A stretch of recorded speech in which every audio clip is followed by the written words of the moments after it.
O fato mais importante da história russa em um documentário inédito. Invasão bolchevique. Assista agora, só na Brasil Paralelo. Agora, Lucas, eu imagino que se a gente for sair de 1917, ou mesmo da Primeira Guerra, para até chegar nos dias de hoje, você vai precisar de a noite inteira para poder explicar o que aconteceu, Guerra Fria e tudo mais.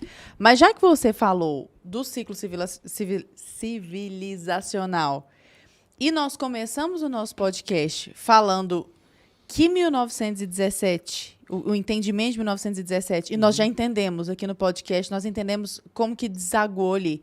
Iria nos ajudar a entender hoje, hoje, no governo Putin, como que ele olha para essas três influências sobre as quais nós falamos, Trotsky, Lenin e Stalin. São influências mesmo? Ele dá esse valor histórico desse tamanho? Como é que é? Dá esse valor histórico, mas eu acho que a influência mais importante não se dá através disso. Só para responder em partes, depois a gente dá uma viajada aí, como é que ele interpreta, tá? A gente nunca vai saber exatamente o que o Putin pensa. Talvez um dia, se ele deixou algum diário, alguma coisa assim, tá? Mas o ponto o que a gente sabe dele são os discursos públicos, né? Sim. E a partir dos discursos públicos e de pessoas que alegam ter convivido com ele e tudo mais, ele interpreta que a queda da União Soviética é a maior tragédia do século XX, que não precisava ter acontecido, que bastava algumas estratégias que ele mesmo colocou em prática, né? O Putin foi conhecido por... Ele fez uma redução da máquina estatal, melhorou bastante a economia, acabou com as oligarquias, acabou com algumas oligarquias e criou outras, mudou a relação do Estado com as oligarquias. Então isso era para ele uma fórmula bastante óbvia que não foi aplicada e ele odiava os caras, a ala liberal que abriu a União Soviética. Tanto que o Boris Yeltsin, que nomeou ele em 1999, o Boris Yeltsin renunciou e nomeou o Putin. E depois, no outro dia, ele ligou para o Putin para dar parabéns e ele nem atendeu o Boris Yeltsin, dizendo que não, eu não falo com gente fraca. Então, aqueles que nomearam ele encontraram nele um ex-agente da KGB bastante determinado e tudo mais. Então, ele tem esse trauma que é a queda do Império Soviético. Ele também tem a visão de que a Rússia tem que recompor esse império em algum momento. Será que isso tem a ver com a guerra da Ucrânia? É bem provável que sim, mas é difícil ter no detalhe. Ele alega que não. Ele alega só que a Ucrânia é um território que sofreu uma intervenção forte dos americanos e que ele precisa fazer isso em nome da defesa da Rússia e que, historicamente, aquele território é mais ligado à Rússia do que ao restante do Ocidente. Agora, como é que ele interpreta os personagens em si? Ele interpreta Lenin como um grande fundador, mas que cometeu alguns erros crassos.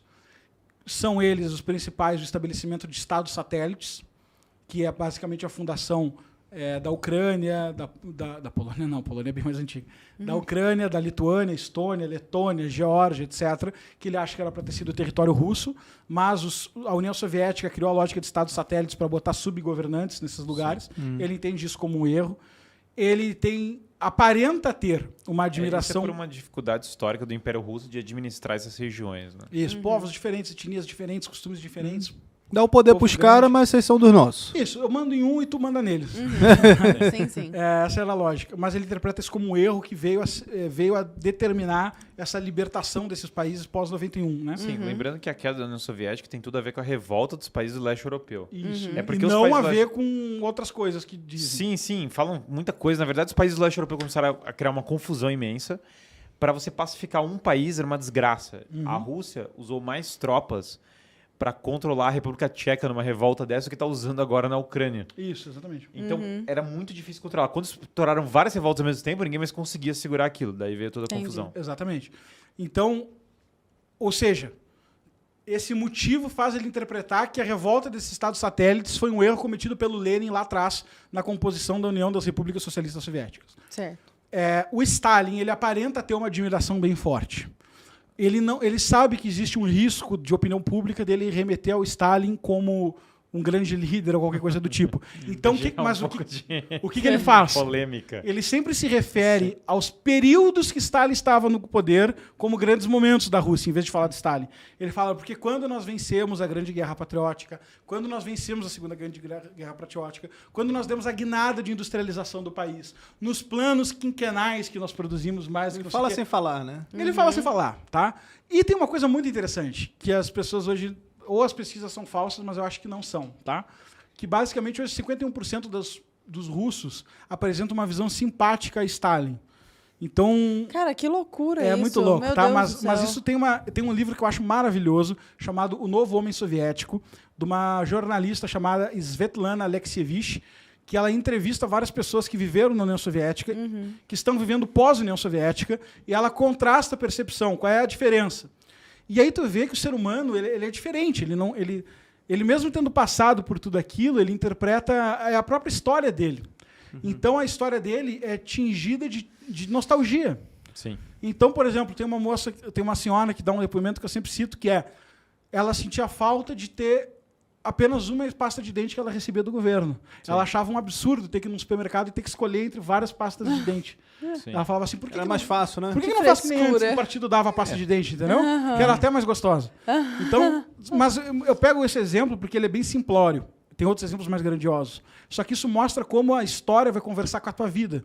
E aí, na tua vida, tu vai ter saudade do que tu viveu. Tu vai ter, se tu não tivesse sido um dos caras torturados de cabeça para baixo, né? Tu vai ter saudade do que tu viveu, tu vai ter um elo de nostalgia disso aí. E o Stalin, o Lenin morre em 1924. Puta, agora começa a errar essas datas, os caras começam a pegar no meu pé. Mas o Lenin morre em 1924. E o Stalin já se articula ali. O Trotsky o Trotsky era para ser o próximo líder. Lenin deixa um testamento nomeando o Stalin. Nomeando Stalin, não. Falando que Stalin é um perigo.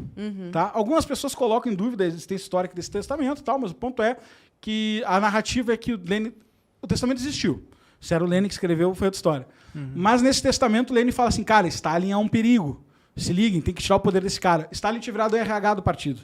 Ele escolhia quem entrava e quem saía, e isso deu um certo poder para ele, né? Porque ele foi botando para dentro os aliados e botando para fora os inimigos. E ele falou que o Trotsky era o cara mais capacitado para assumir o poder. Só que por que eles toparam que o Lenin assumisse o poder? Aí a gente volta para a questão judaica, que vai estourar lá em 45, não, em 30 e tantos. Por que eles toparam que o Lenin assumisse o poder? Porque o Trotsky era judeu e Stalin era georgiano. Então Stalin tinha um forte sotaque georgiano e ele não poderia falar como líder da Rússia sendo georgiano. Inclusive, quando ele assumiu, essa foi a maior preocupação dele. Por isso que ele botou a língua russa como obrigatória e única língua e pegou pesado nas políticas anti-judaicas contra outras etnias, justamente para ninguém perceber nele um georgiano. E o Trotsky era judeusaço. Mas ele quase não falava também, né? Tipo, discursava. Ele foi muito low profile. A gente tem poucos Sim. discursos dele comparado a outros ditadores como Hitler, Mussolini da época e tal. Mas o ponto é... E o Trotsky era judeusaço. O vô dele foi vítima dos pogroms e tudo mais. Então, isso dificultava muito. O Lenin também era judeu, só que ele não sabia. Depois, a irmã do Lenin vai descobrir que ele era judeu, vai levar a documentação para o Stalin, e o Stalin vai falar assim, vai para casa, dá uma Nem volta. mais uma palavra, né? Isso, não habla sobre isto. E tal. Então, Lenin também era judeu, mas não era conhecido, esse fato. E isso vai ser toda a matéria-prima para o nazismo desenvolver a teoria do bolchevique judaico. Né? O bolchevismo judaico, etc. E tal. Porque Marx era judeu, Trotsky era judeu, Lenin era judeu. Então, na mão dos nazistas, isso vai ser fruto de várias teorias da conspiração e de um discurso bastante antissemita, como todo mundo sabe. Então, quando o Stalin pega o poder, o que ele faz? Ele vê esse testamento, dizendo que ele é perigoso, e ele é o primeiro a pegar o testamento e dizer para a galera assim, ó, pessoal, eu não posso pegar o poder. Pô, com o nosso mestre Lenin falando uma coisa dessa, cara, eu não me atreveria. Só que como ele dá o primeiro passo, a própria galera, ele era um manipulador de primeira, a própria galera coloca uma atenuação, fala assim, não, vamos pensar melhor e tal. Acontece que na hora de ler o discurso no Congresso, os caras não leem a parte do testamento que rejeitava Stalin, dada a capacidade dele de manipulação do grupo. Ele assume isso aí, quando ele assume, o Lenin tinha se rendido para o capitalismo, né? O Lenin entra e ele faz a Gosplan, que era basicamente a estatização da propriedade privada, etc. e tal. Isso dá totalmente errado, as pessoas começam a morrer de fome, ele fica com medo dos rumos da Revolução e cria a NEP, que é a nova política econômica de 21 e 22, que é, na prática, deixa os caras produzir, né? Deixa o livre mercado acontecer. Então ele já chega atraindo o negócio. Stalin, quando pega o poder... O que aconteceu com Deng Xiaoping é parecido. Não. Nesse caso é uma decisão deles, não é os Estados Unidos vindo, tá? Daqui a pouco os Estados Unidos chegam, não se preocupe. E é uma